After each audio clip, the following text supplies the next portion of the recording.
सर्व मंगल मांगल्ये शिवे सर्वार्थ साधिके शरण्ये त्र्यंबके देवी नारायणी नमोस्तुते. नमस्कार, मी पूजा. तुम्हा सगळ्यांचं माझ्या चॅनलमध्ये म्हणजेच पूजाची दुनिया या माझ्या चॅनलमध्ये खूप खूप स्वागत आहे.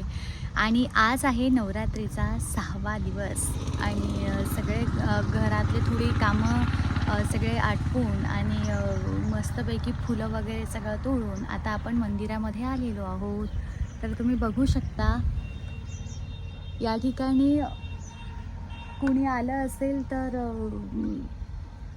मी म्हटलं होतं ना की ही सगळी काळी माती आहे शेतामधली आणि या टाईल्सवरती त्याचे डाग एवढे जबर लागतात ना त्या मातीचे की ते कितीही घासलं तरी लवकर निघत नाही. ते तुम्ही बघू शकता थोडंसं तिथे मळलेलं दिसत आहे. तर आता आपण सगळ्यात आधी ते मस्त स्वच्छ करून घेऊया आणि मग नंतर आरतीला आपण परत आतमधलं थोडंसं आवरून आरतीला सुरुवात करूया. पण वातावरण इतकं छान झालेलं आहे ना, हे बघा. वरती मस्त असं पावसाचं वातावरण आहे आणि त्याच्यामध्ये त्याला हिरवंगार हे जे पीक आहे याची साथ आहे. तर वातावरण इतकं सुंदर वाटत आहे ना आणि मी बसलेली आहे शांततेत जरा इथे. म्हटलं चला थोडासा मस्त निसर्गाचा आनंद घेऊया आणि मनाला थोडी शांतीही वाटते. त्यामुळे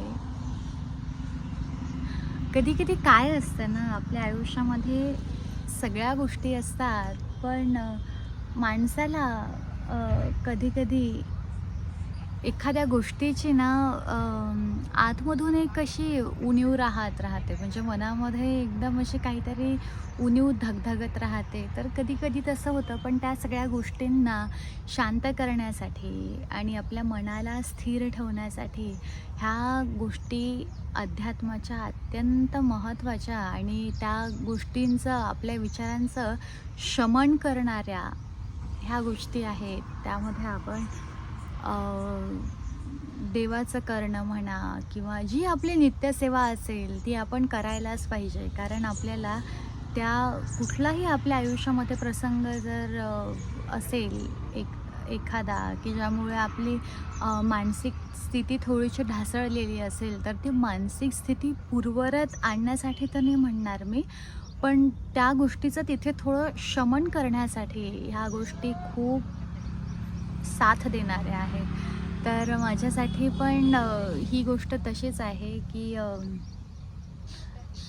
ह्या छोट्या-छोट्या गोष्टी केल्यामुळे मला फार असं समाधान मिळतं, मनाला शांती मिळते. तर चला गप्पा कमी करूया, वातावरणाचा आनंद घेऊया आणि आपल्या तुळजाईची मस्त आरती करूया. बघायचं आहे, चलायचं आहे. चला.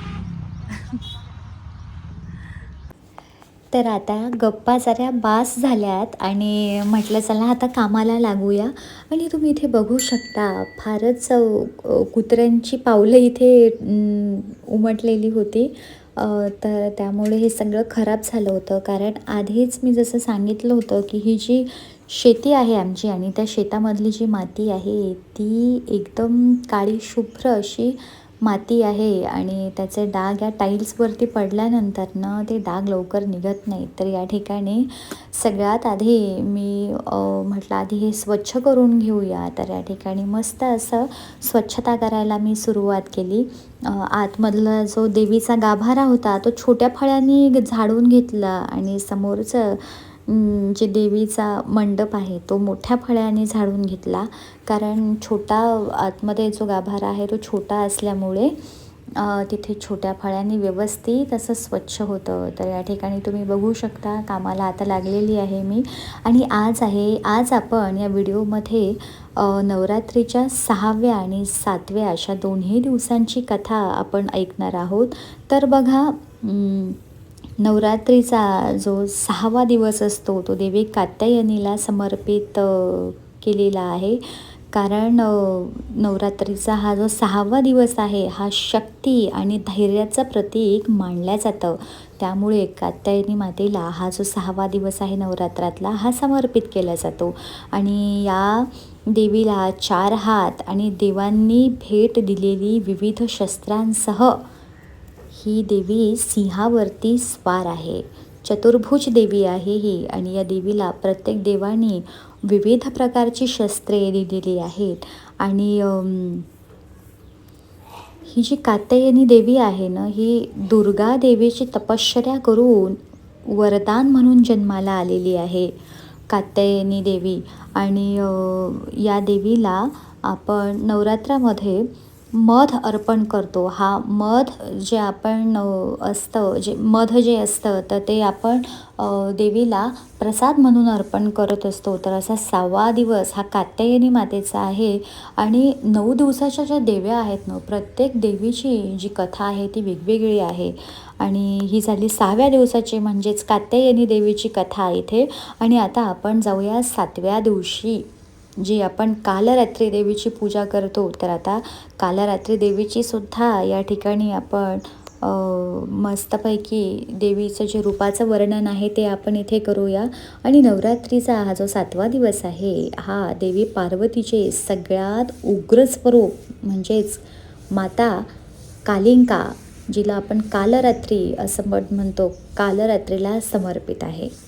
आणि शुंभ निशुंभ आपल्या सगळ्यांना माहिती आहे की देवीने जेव्हा दुर्गा देवीने जेव्हा शुंभ निशुंभासोबत युद्ध केलं होतं तर त्यांच्या अंगामधले जे रक्त होते तर ते रक्त साक्षात कालरात्रीने पिले होते. आणि शुंभ निशुंभाचं मर्दन करण्यासाठी कालरात्री मातेचा जन्म झाला होता.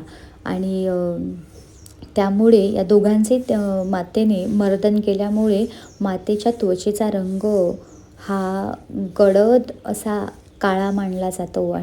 आणि या देवीचं जे वाहन आहे ते गाढव आहेत आणि तिला 4 भुजा आहे. अशी ही 7वी देवी आपली. आणि मंदिर छानपैकी मस्त इथे झाडून काढलंय, स्वच्छ करून घेतलंय. आणि इथे तुम्ही बघू शकता भरपूर अशा 3-4 ओट्या आलेल्या आहेत. दर्शनाला आल्या असतील स्त्रिया तर त्यांनी ह्या ओट्या आणलेल्या आहेत. तर आता आपण काय करूया ना, हे सगळं दाखवतो मी तुम्हाला. या ठिकाणी ह्या ओट्या आलेल्या आहेत. तर ह्या सगळ्या ओट्या आता अशा बांधून, जशी ते तिथे बांधून ठेवलेली आहे त्या साईडला, तर तशाच ह्या सुद्धा मस्त बांधून ठेवूया. आणि हे सगळं एक वेळ स्वच्छ करून मस्तपैकी आणि मग आपण पूजा करूया देवी माता राणीची. तर हे पटापट आता मी या ठिकाणी बांधून घेते.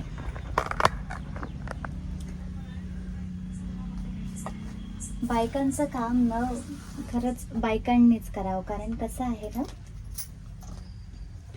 सगळं व्यवस्थित. आणि या ठिकाणी बघा किती छान मस्त ओटीचं सामान आणलेलं आहे. हिरव्या बांगड्या, लिपस्टिक, त्यानंतर इथे असं दाखवत आहे, लिपस्टिक आहे, चमकी आहे, त्यानंतर खारी, खोबरं, हळकुंड, आरसा, कुंकू, बादाम, लिंबू, छोटूसा असा आरसा आहे हा, तुम्ही बघू शकता.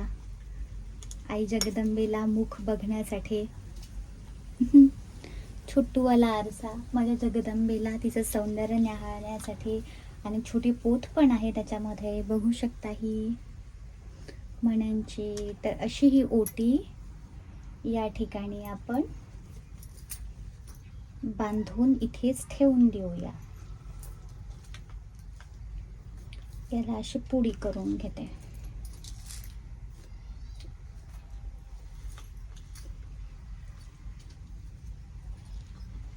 म्हणजे हे सगळा इथला जो हा जो पसारा आहे हा सगळा कमी होऊन जातो.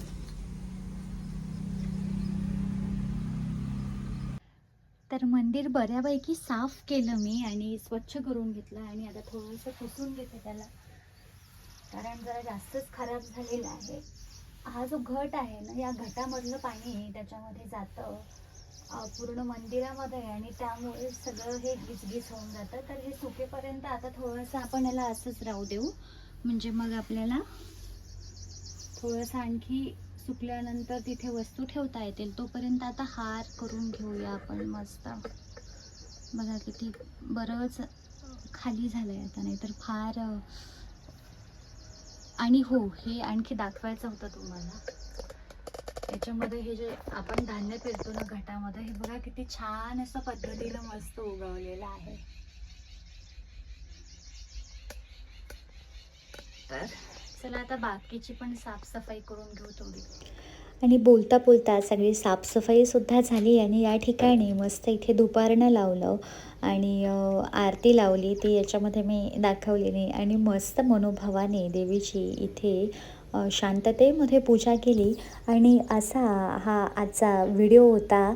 आणि हा तुम्हाला कसा वाटला तो मला नक्की कॉमेंट्समध्ये सांगा. आणि हा व्हिडिओ आवडल्यास चॅनलला लाईक करा, शेअर करा, सबस्क्राईब करा. तोपर्यंत धन्यवाद.